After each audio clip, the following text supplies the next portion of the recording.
Hey guys, what's good? Derek here from Bomb Socks with another day of Bomb Bites, where we feast upon the words of Christ one bite at a time. Yesterday, I introduced you to this cool little thing that I did.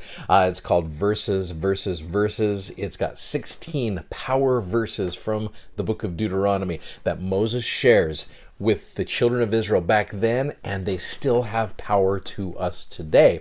And so I invited you to download it. If you haven't already, there's a link in the comments. You can go back and find that. It's a Google Doc. You should just be able to print it off right there. You can share it with your family. It's a great little activity. It's a fun little activity because you're pulling out some power verses. And so what I did is I kind of went through and I did mine. Every single year when I do something like this, it takes me a minute because I'm like, okay, that's a great verse, but then that's a great verse. And you're like, what do I do? And don't feel like you're betraying certain verses. That's not it at all. It's just what to you right now in your life is the most relevant. It's a way to find relevancy within the antiquity of the scriptures. And so I'm actually going to show you just my top two that I came up with here. All of these are fantastic verses. You are choosing between good and better and better and best, and they're all good. And at certain points, the good one that you passed over is going to be your best one later on. Again, that's the beauty and value of the scriptures in your life, to keep reading them, to find application to them. So the one that I went with on the right bracket over here, this is one, as I've done this before, sometimes I'll switch these up. So this is one that I had never added before, and I just threw this one in because I thought it was so cool. It's Deuteronomy 28 verse 13, and it says, "And the Lord shall make thee the head and not the tail, and thou shalt be above only, and thou shalt not be beneath, if that thou hearken unto the commandments of the Lord thy God, which I command thee this day to observe and to do them." So I just think that's such a cool concept, that here, the Lord is not going to make you the tail. He's going to make you the head. He's not going to bring you below. He's going to bring you above. And that's just, to me, is such a powerful concept. It's like, here, you're going to go through difficult things in your life. And what's the Lord going to do? He's going to bring you up. He brings you up. If you show faith in him, and if you look to him and keep those commandments, and then this nice little bonus of making sure that you do them, right? It reminds me in the Book of Mormon where King Benjamin says, if you believe these things, see that you do them. And the Lord's saying the same thing right there. Like, I'm going to bring you up. I will bring you from your low state right now. Some of you are watching this, you got some low things going on in your life right now. You continue to stay faithful to the Lord. He will bring you out of those low places and into that high place. You're no longer the tail, you're going to be the head. And I think that's a great principle. Love that verse. My other one that ended up, and here's my winner. That was a good one. I love that one. Here's my winner. This ended up in the left-hand bracket. This is Deuteronomy chapter 4, verses 29 to 31. These are so good. And these are all good. Like I said, if I take it tomorrow, maybe it'll be different for me. So Deuteronomy 4, 29 to 31. I think this has absolute relevance to our day.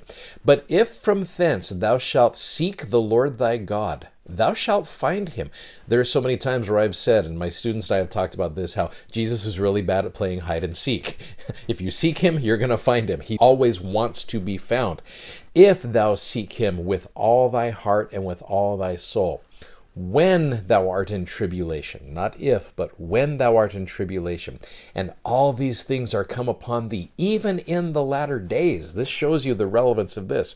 When these difficult things are happening to you, even in the latter days, "if thou turn to the Lord."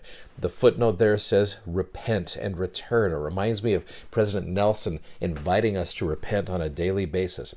"If thou wilt turn to the Lord thy God, and shalt be obedient unto his voice. For the Lord thy God is a merciful God." I love that. I remember teaching this one time, and one of my students said, "No way, a winky smiley face." And I thought, yep, there it is right there. Coincidence? It's probably a big one. Scriptural emojis are always fun to find. So for the Lord thy God is a merciful God, wink. "He will not forsake thee, neither destroy thee, nor," and here's one of the coolest promises, "nor forget the covenant of thy fathers, which he sware unto them." I am reminded so often that the Lord wants to keep covenants with his children. He wants to be able to bless you with those. If there's anybody who's going to break the covenant, it's not going to be him, it's going to be us. So as you are going through these tribulations, and as you're going through these difficulties, even in the latter days right now, the Lord Lord is merciful. He's merciful. Always remember that.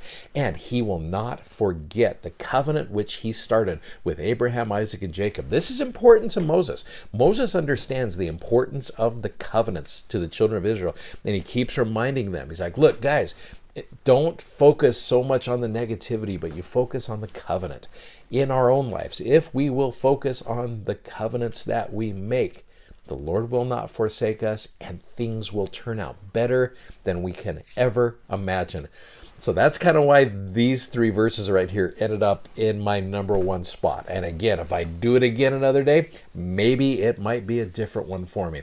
But I hope this was helpful to you. I hope this is something you enjoyed. If you'd like to, and I'd love to be able to see you do this, is maybe take the one that you focused on, the one that became your number 1, pop it into the comments below, whether you're watching this Instagram, YouTube, Facebook, wherever you're watching this. Pop it into there and maybe tell me why this one happens to be the one that is your favorite. And I'd love to be able to hear your testimony about that. Thanks for watching. Thanks for subscribing. And thanks for sharing these messages. We love that you do that as always. And please go check out our amazingly comfortable gospel themed socks at bombsocks.com. And you guys have a great day. Godspeed. See you tomorrow.